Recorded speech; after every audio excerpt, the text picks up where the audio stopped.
ہیں جی آج ہم نے کیونکہ اوورال آپ کو دیکھیں تو پہلے ابھی تھوڑی دیر تک جو ہے وہ آپ کو کمپیوٹر کے بھی نوٹس جو ہے وہ شیئر ہو جائیں گے جی.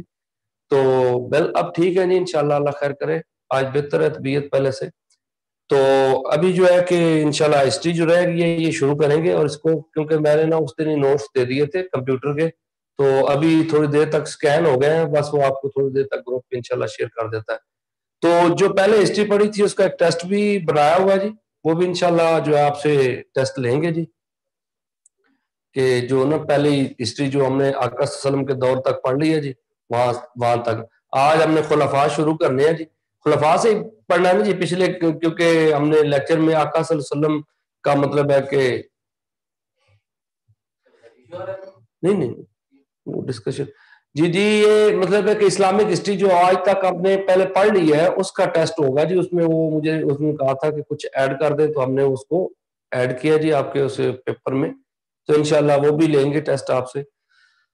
تو اب یہ دیکھتے ہیں کہ ہسٹری جو ہم نے پڑھی تھی پہلے, آپ یہ دیکھیں تو اس کو مطلب ہے کہ کتنی ہم نے پڑھی تھی. پہلے انبیاء کا دور کیا تھا, پھر آقا صلی اللہ علیہ وسلم کا.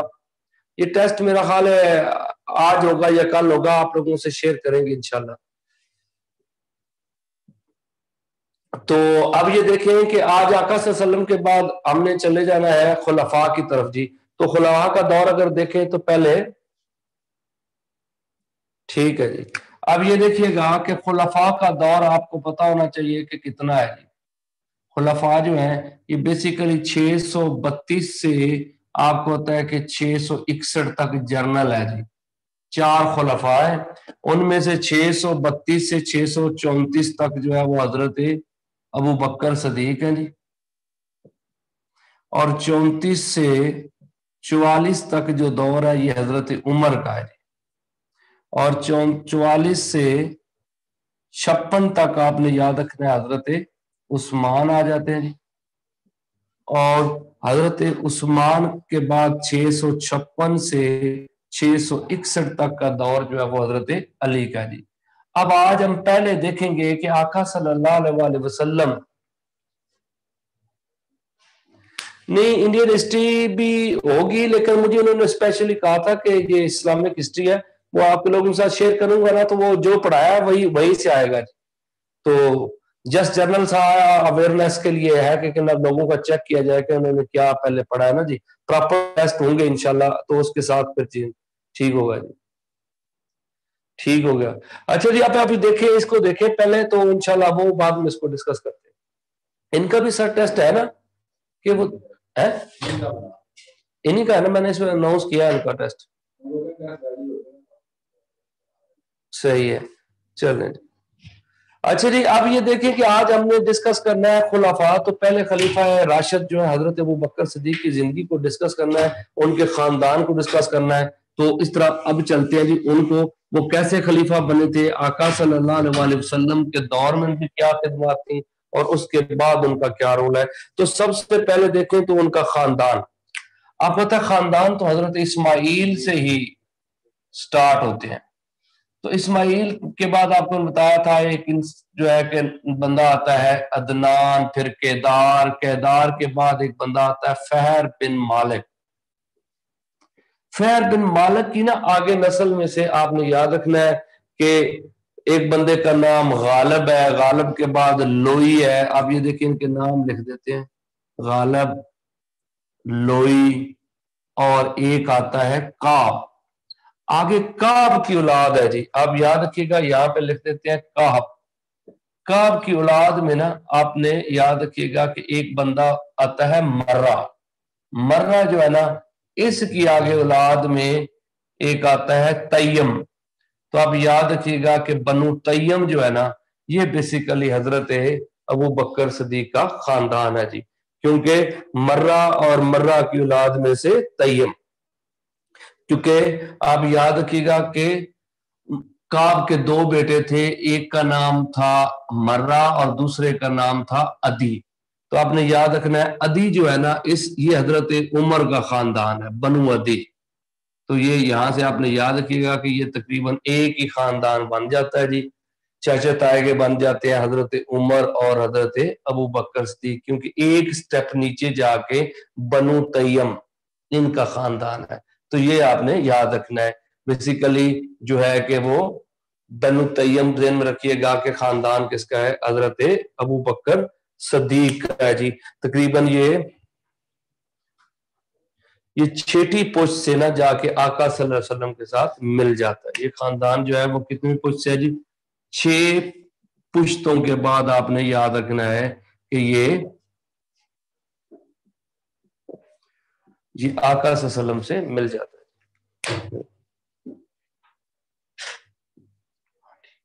اس کا کور یہ یہاں تک سمجھ آ گیا جی کہ خاندان جو ہے وہ کس طرح بنا تھا جی. تو آپ نے یاد رکھنا ہے کہ کعب سے مرہ، مرہ سے تیم، 6 پشتوں سے یہ آقا صلی اللہ علیہ وسلم کے ساتھ ملتا ہے جی.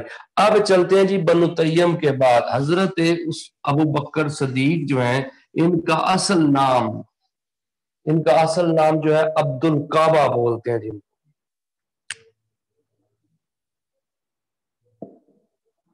عبد الکعبہ بعد میں اسلام کے بعد انہیں مطلب نام سرکار نے دیا تھا عبداللہ. ان کی جو کنیت ہے نا وہ آ جاتی ہے ابو بکر. ان کے لقب آپ یاد رکھیے گا، ایک ہے عتیق اور دوسرا ہے صدیق. عتیق اس وجہ سے تھا کہ آپ بے حیائی برائی سے دور رہتے تھے. صدیق اس وجہ سے ہے کہ آپ جو ہے وہ حق کو پہچاننے والے تھے، حق کی تصدیق کرنے والے تھے. اس وجہ سے آپ کو ٹائٹل جو ہے وہ عتیق اور صدیق کا دیا گیا. آپ یاد رکھیے گا کہ جو آپ کے والد کا نام جو ہے ابو قحافہ،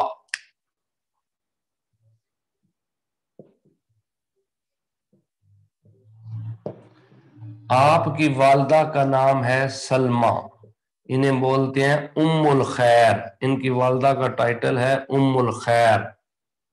یاد رکھیے گا حضرت ابو بکر صدیق کی والدہ کا نام جو ہے وہ سلمہ ہے، لیکن ان کو کیا بولتے ہیں؟ ام الخیر. اب آپ یاد رکھیے گا کہ حضرت ابو بکر صدیق جو ہے ان کی اسلام سے پہلے جو مطلب ہے کہ جو مطلب خلیفہ بننے سے پہلے جو سکسیس ہے ان کو ہم دیکھتے ہیں. سب سے پہلے تو آپ یاد رکھیے گا کہ یہ اسلام کے سب سے پہلے اسلام قبول کرنے والے ہیں مردوں میں.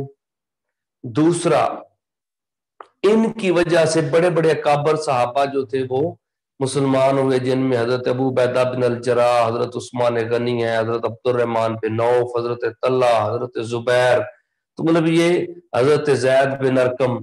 تو یہ بڑے بڑے نام ان کی وجہ سے.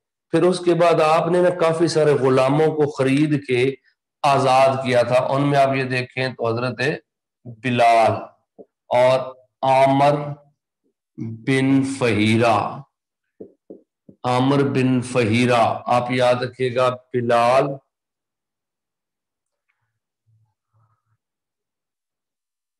آپ صلی اللہ علیہ وسلم کا نماز جنازہ نہیں پڑھایا گیا جی، کیونکہ نا نبی کا جنازہ نہیں ہوتا. جسٹ اتنے لوگ جاتے تھے جنہوں نے مطلب ہے کہ آپ یہ دیکھیں کہ جو حجرہ ہے آپ کو، آقا صلی اللہ علیہ وسلم کی آخری جو ٹائم تھا اور آخری قیام گاہ تھی وہ حضرت عائشہ صدیقہ کا حجرہ تھا جی. تو آپ یاد رکھیں کہ بیسیکلی اس حجرے کے اندر ہی جتنے لوگ جاتے تھے جو وہاں پہ آ سکتے تھے وہ جسٹ دعائے خیر کرتے تھے اور واپس آ جاتے تھے. مطلب ہے کہ کوئی پراپرلی جس طرح ہمارے ہاں جنازہ پڑھایا جاتا ہے اس طرح نہیں ہوا جی.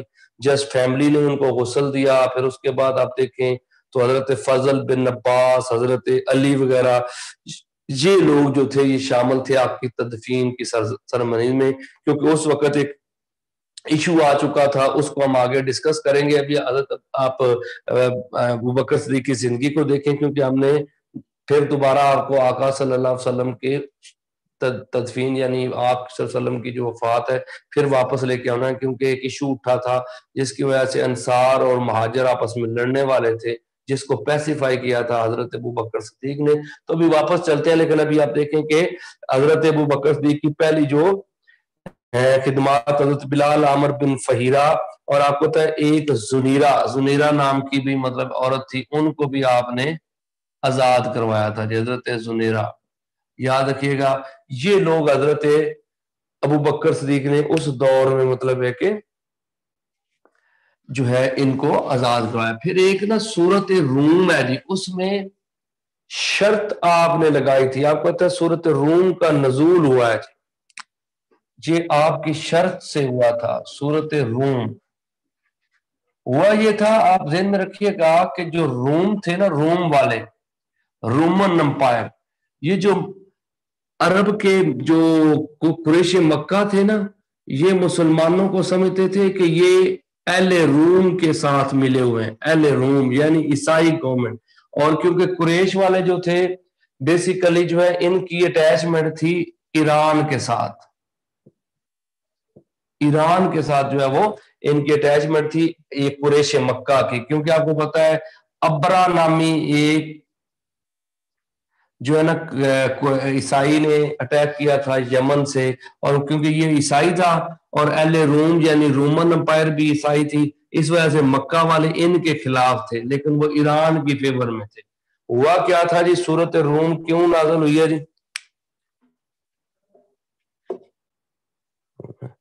جی السلام علیکم.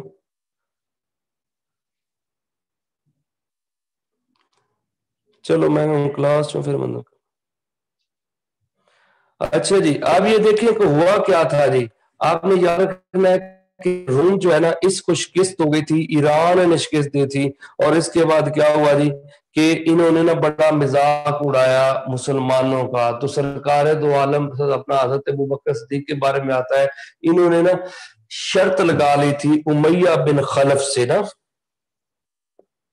جو ہے کہ امیہ بن خلف جو ہے اس کا مطلب ہے کہ آپ یاد رکھیے گا کہ اس سے شرط لگائی تھی کہ اگلے چند سال, ٹھیک ہے جی, چند سال میں یعنی تقریباً اس کی مدت جو ہے نا 9 سال رکھی, کہ 9 سال کے اندر کیا ہو جائے گا جی, دوبارہ جو ہے وہ روم جیتے گا جی. کیونکہ اس سے پہلے رومن امپائر ہاری تھی ایران سے, تو انہوں نے نا ایک شرط لگائی تھی کہ جناب دوبارہ جو ہے وہ روم جیتے گا. سمپل سی چیز آپ بتا رہا ہوں کہ سورت روم کا جو ٹیکسٹ ہے, نزول, شان نزول ہے وہ یہ تھی کیونکہ حضرت ابوبکر صدیق جو ہے, یہ جو امیہ بن خلف ہے نا, انہوں نے بیسیکلی کیا کیا تھا, جب ایران جیتا جنگ کس سے جی, اہل روم سے, تو انہوں نے مسلمانوں کا مذاق اڑایا. تو اس پہ حضرت ابوبکر صدیق نے ایک شرط لگائی تھی کہ تقریباً 9 سال کے اندر اندر دوبارہ جو ہے وہ روم جیتے گا جی, اور ایران جو ہے وہ جنگ ہارے گا جی.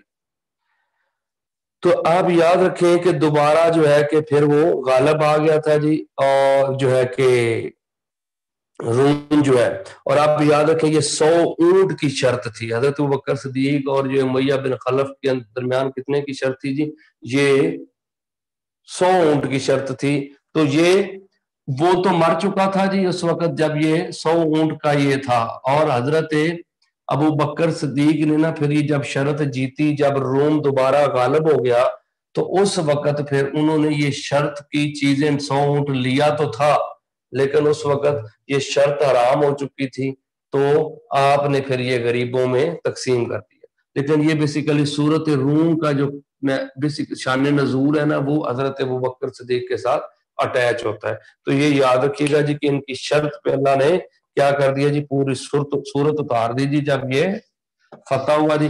اس کے بعد آپ یہ دیکھیے گا کہ حضرت ابو بکر صدیق جو ہے یہ معراج کی تصدیق کرنے والے بھی ہیں.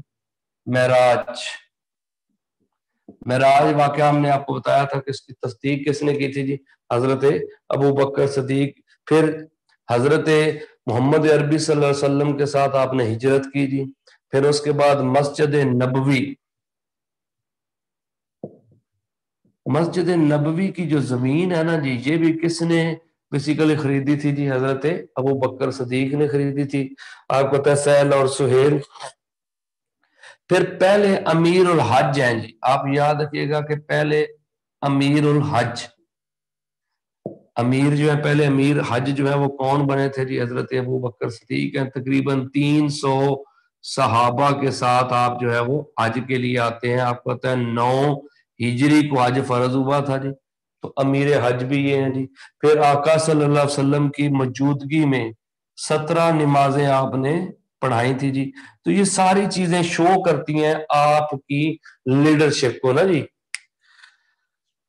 تو آپ نے آپ یاد رکھیے گا کہ ایک غزوہ بھی آپ نے مطلب ہے کہ مس نہیں کیا، ہر غزوے میں آپ نے حصہ لیا، یعنی سٹارٹ سے اینڈ تک آپ سرکار دو عالم صلی اللہ علیہ وسلم کے ساتھ رہے ہر مشکل دور میں۔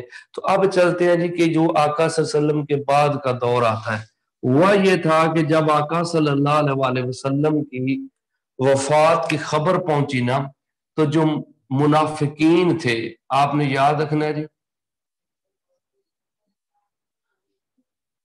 ان کو اب موقع مل گیا تھا کہ جناب کیا کیا جائے کہ اسلام کو توڑا جائے۔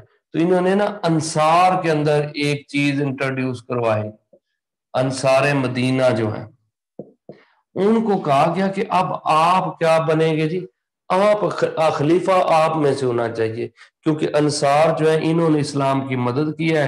اور ایک صحابی ہیں حضرت سعد بن عبادہ، ان کے بارے میں آتا ہے کہ ان کو لگتا تھا کہ اگر انصار میں سے خلیفہ ہوگا تو میں ہی ہوں گا۔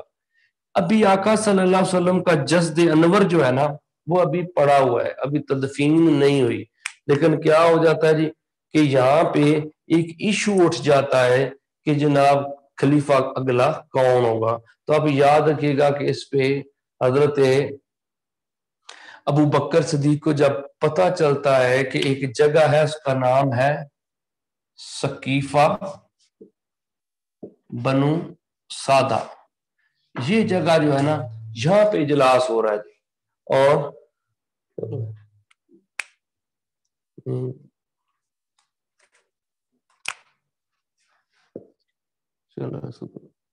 ٹھیک سقیفہ بنو سادہ پہ آپ نے یاد رکھنا ہے کہ اجلاس ہو رہا تھا جی۔ یہاں پہ کون سے بندے تشریف لے جاتے ہیں جی؟ حضرت ابوبکر صدیق کو جب پتا چلا تو آپ جاتے ہیں جی، حضرت عمر جاتے ہیں، اور آپ یاد رکھیے گا ابو عبیدہ بن الجراح یہ جاتے ہیں۔ آپ یاد رکھیے گا کہ یہ تین ہستیاں وہاں پہ چلی جاتی ہیں جی، اور حضرت ابوبکر صدیق جو ہے وہ جا کے ان لوگوں کو کہتے ہیں کہ کیونکہ آپ یاد رکھیے گا کہ خانہ کعبہ جو ہے وہ مکہ میں ہے، لہذا پوری مسلم ورلڈ ہو یا مطلب عرب ورلڈ ہو، وہ قریش مکہ کے علاوہ کسی کو خلیفہ ایکسیپٹ نہیں کرے گی۔ تو پھر سعد بن عبادہ نے اس پہ کہتے ہیں کہ جناب کیا ہونا چاہیے، دو خلیفے بنا لیں، ایک انصار میں سے آ جائے اور دوسرا کہاں سے آ جائے جی، مہاجروں میں سے۔ تو آپ کو پتا ہے کہ اس طرح سچویشن بڑی نا خراب ہو رہی تھی۔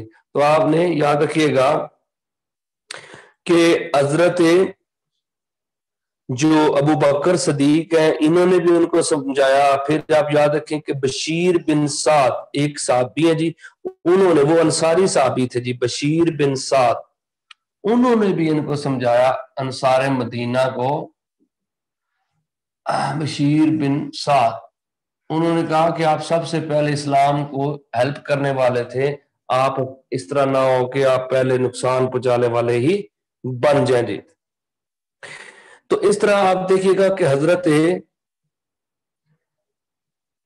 ابو بکر صدیق نے اناؤنس کیا کہ اے لوگو، یہ عمر اور ابو عبیدہ بن الجراح دونوں قریشی ہیں، ان میں سے آپ کسی کی بھی بیعت کر لو گے تو مطلب ہے کہ وہ بہتر ہو جائے گا۔ تو حضرت عمر نے آگے بڑھ کے حضرت ابو بکر صدیق کی بیعت کر لی، حضرت ابو عبیدہ بن الجراح نے بھی کر لی، پھر بشیر بن سعد نے بھی کر لی۔ سب سے پہلے جس انصاری صحابی نے اس بیعت کی ہے وہ بشیر بن سعد ہے۔ تو اس طرح یہ بیعت ہو گئی، اور پھر اگلے دن پراپر بیعت جو ہے وہ مسجد نبوی میں ہوئی تھی۔ تو یہ اصل میں یہ چیز تھی جس وجہ سے سرکار کی تدفین جو تھی اس میں زیادہ گھر والے لوگوں نے حصہ لیا تھا، کیونکہ اگر یہ صحابی ادھر نہ آتے تو ایک بہت بڑا ایشو بن سکتا تھا جی، اور جنگ ہو سکتی تھی، سول وار، جس سے بہت زیادہ مسائل جو ہے وہ بڑھ سکتے تھے۔ اب دیکھیں کہ حضرت ابوبکر صدیق جو ہے یہ خلیفہ بن جاتے ہیں جی، اور پھر کیا واقعات آتے ہیں جی۔ آپ کے دور میں اتنا آسان نہیں تھا، کیونکہ حضرت